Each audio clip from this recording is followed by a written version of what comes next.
Hello बच्चों, आज हम लोग पढ़ेंगे केमिकल रिएक्शन एंड इक्वेशंस। अच्छा, ये पढ़ने से पहले हम लोग समझेंगे कौन सा चीज़ केमिकल रिएक्शन है और कौन सा नहीं है। फिज़िकल चेंजेस भी होता है और केमिकल चेंज। ये क्या है? ये है आइस क्यूब। तो आइस क्यूब ये क्या है? ये है solid form of water. Solid form of water, इसका केमिकल इक्वेशन वो क्या होगा? फॉर्मूला क्या होगा? H2O। पानी का भी H2O सेम है। तो ये केमिकल रिएक्शन नहीं होगा अगर ये मेल्ट हो गया। ये तो मेल्ट हो जाएगा कुछ मिनटों में, तो ये केमिकल रिएक्शन नहीं है। ये है फिजिकल चेंज, एक स्टेट से दूसरे स्टेट में जाता है, मेल्टिंग ऑफ आइस। फिर हम अगर शरबत बनाते हैं, गर्मी का मौसम है, नींबू पानी बना रहे हो, अगर सॉल्ट, नींबू पानी में क्या डालते हो? सॉल्ट डालते हो। जो लोग शुगर लेते हैं शुगर डालते हैं, तो उसको घोलते हैं। तो वो क्या है? वो भी एक फिजिकल चेंज है, उसमें कोई केमिकल चेंजेस नहीं होता है। तो केमिकल रिएक्शन होता क्या है? हम लोग जो खाना पकाते हैं वो है केमिकल रिएक्शन, चेंज होता है उसमें। फिर क्या होता है? जो हम लोग रेस्पिरेशन, ये सब होता है केमिकल चेंज। एप्पल को काट के रख दो थोड़ी देर तक, देखोगे वाइट जो होता है वो क्या होगा? ब्राउन कलर होगा। वो भी है केमिकल रिएक्शन। क्या होता है? एप्पल में वो आयरन होता है, वो ऑक्सीडाइज हो जाता है। तो हम लोगों को पता कैसे चलेगा कौन सा केमिकल रिएक्शन है, कौन सा फिजिकल चेंजेस है? अच्छा, केमिकल रिएक्शंस में कुछ चीज़ें हम कैरेक्टरिस्टिक्स है। जैसे अगर दो रिएक्टेंट मिलते हैं, अब रिएक्टेंट क्या है? सोचो, जैसे सिल्वर नाइट्रेट है और सोडियम क्लोराइड है। ये दोनों जब रिएक्ट करेंगे तो इसको क्या बोलेंगे? ये दोनों क्या है? रिएक्टेंट। ये क्या है? रिएक्टेंट है। फिर जो निकलेगा, आउटकम जो होगा वो होगा प्रोडक्ट। यहाँ पे क्या आउटकम निकलेगा? ये होगा सिल्वर क्लोराइड, ये एक सॉलिड फॉर्म हो जाएगा, और सोडियम नाइट्रेट। अच्छा, यहाँ पे ऑक्सीजन 3 है, यहाँ पे ऑक्सीजन 3, नाइट्रोजन 1, सोडियम 1, क्लोरीन, सब सेम है। ये क्या है? ये है प्रोडक्ट्स।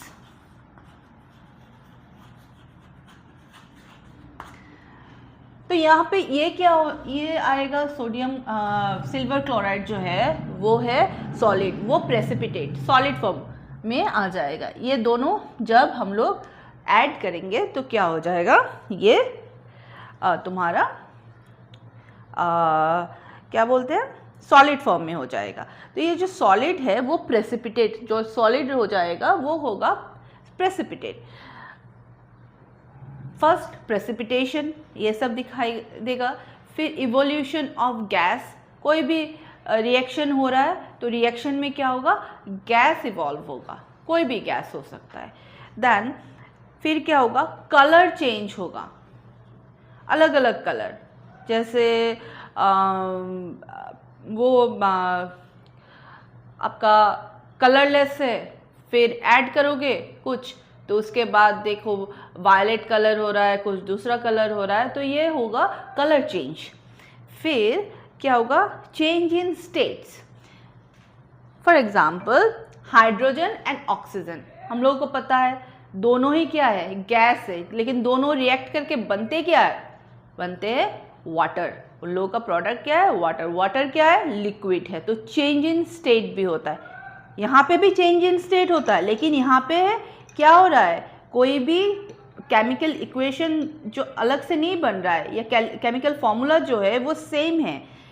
आइस के लिए भी H2O है और वाटर के लिए भी H2O है, अलग नहीं हो रहा है। लेकिन जब हाइड्रोजन एंड ऑक्सीजन दोनों रिएक्ट करते हैं तब जाके क्या बनता है, वो बनता है वाटर।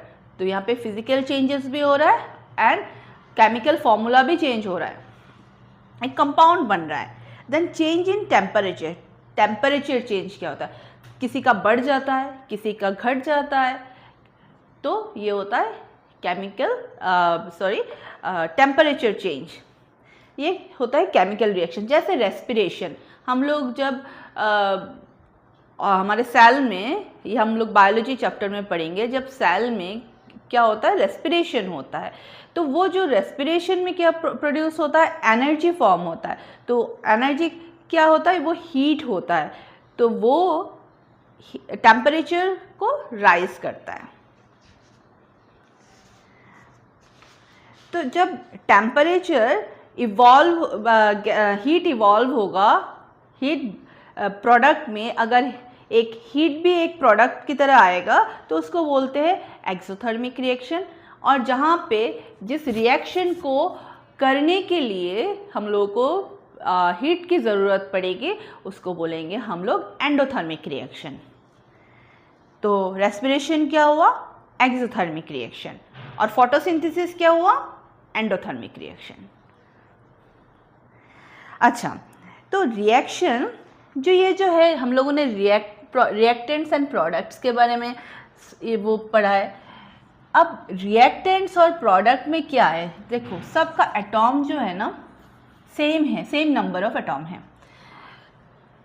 तो इसको बोलते हैं कंजर्वेशन ऑफ मास।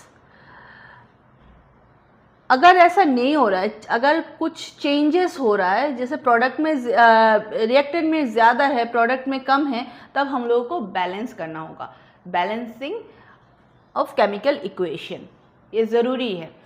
क्योंकि हम लोगों ने क्या पढ़ा है, कंजर्वेशन ऑफ मास, रिएक्टेंट में जितना मास होगा उतना ही प्रोडक्ट में रहना ज़रूरी है। अच्छा, अब ये जो एक रिएक्शन है, एग्जाम्पल है, ये इसमें देखो क्या हो रहा है, ये जो NO3 है और ये Cl है, ये तो अटैच था किसके साथ, सिल्वर के साथ, लेकिन यहाँ पे क्या हो गया, ये Cl चला गया, क्लोरीन चला गया सिल्वर के साथ, नाइट्रेट चला गया सोडियम के साथ। तो ये देखो दोनों अदला बदली हो गया है, मीन्स इसका ये है डबल डिस्प्लेसमेंट रिएक्शन। अगर ऐसा कुछ होता है जहाँ पे सिंगल रिप्लेसमेंट होता है तो उसको बोलते हैं just displacement reaction. For example iron है, आयरन के साथ अगर हम लोग वाटर मिलाते हैं तो ये क्या हो जाएगा, ये हो जाएगा Fe3O4 और ये हो जाएगा हाइड्रोजन। अच्छा, अब यहाँ पे क्या हो रहा है, ऑक्सीजन कितना हो रहा है 4 और यहाँ पे क्या है 1, तो हम लोग यहाँ पे 4 दे देंगे। तो हाइड्रोजन में क्या हो रहा है, यहाँ पे 4 दे देने से हो जाएगा। और आयरन में क्या है 3 है, तो ये 3, तो अब ये बैलेंस्ड हो गया। तो ये डिस्प्लेसमेंट रिएक्शन भी है एंड ऑक्सीडेशन रिएक्शन भी है। क्यों, क्योंकि ये आयरन को वाटर ने क्या किया है, ऑक्सीडाइज्ड किया है, मीन्स ऑक्सीजन अटैच हुआ है आयरन के साथ। ये दो रिएक्शन रिप्रेजेंट करते हैं, एक तो डिस्प्लेसमेंट रिएक्शन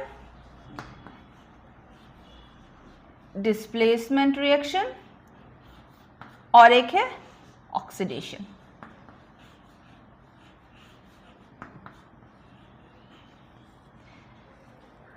ये है डबल डिस्प्लेसमेंट रिएक्शन, अदला बदली, एक्सचेंज हो रहा है एक दूसरे के साथ।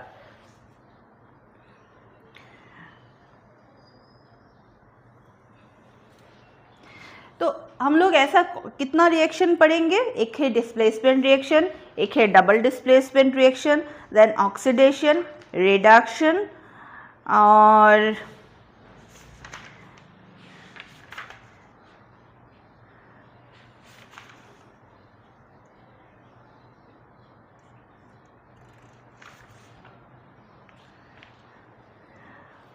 Decomposition, combination precipitation, neutralization and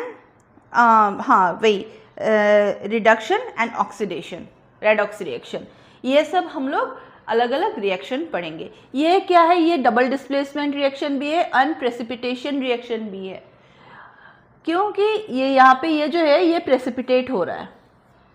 तो ये एक दो, ये ज़रूरी नहीं एक ही रिएक्शन, केमिकल रिएक्शन एक ही टाइप का रिएक्शन को रिप्रेजेंट करे, 2-3 तरह का रिएक्शन भी रिप्रेजेंट कर सकता है। जैसे ये वाला है प्रेसिपिटेशन रिएक्शन, साथ में डबल डिस्प्लेसमेंट। ये क्या है, ऑक्सीडेशन रिएक्शन, साथ में डिस्प्लेसमेंट रिएक्शन। ऐसे जैसे हाइड्रोजन एंड ऑक्सीजन अगर मिलते हैं तो क्या होता है, वाटर होता है। ये क्या है, कॉम्बिनेशन रिएक्शन। फिर अगर हम लोग इलेक्ट्रोलाइसिस करते हैं वाटर को, तो ये फिर डिकम्पोज हो जाता है, किसमें, हाइड्रोजन में और ऑक्सीजन में, तो इसको बोलते हैं डिकम्पोजिशन रिएक्शन। तो हम लोग नेक्स्ट में हम लोग क्या पढ़ेंगे, सीरियली एक एक पढ़ते जाएंगे। आज थोड़ा सा सीखा है कि कौन सा रिएक्टेंट है, कौन सा प्रोडक्ट है, क्या रिएक्शन टाइप कितने तरह का है, और कैरेक्टरिस्टिक्स क्या है केमिकल रिएक्शन का।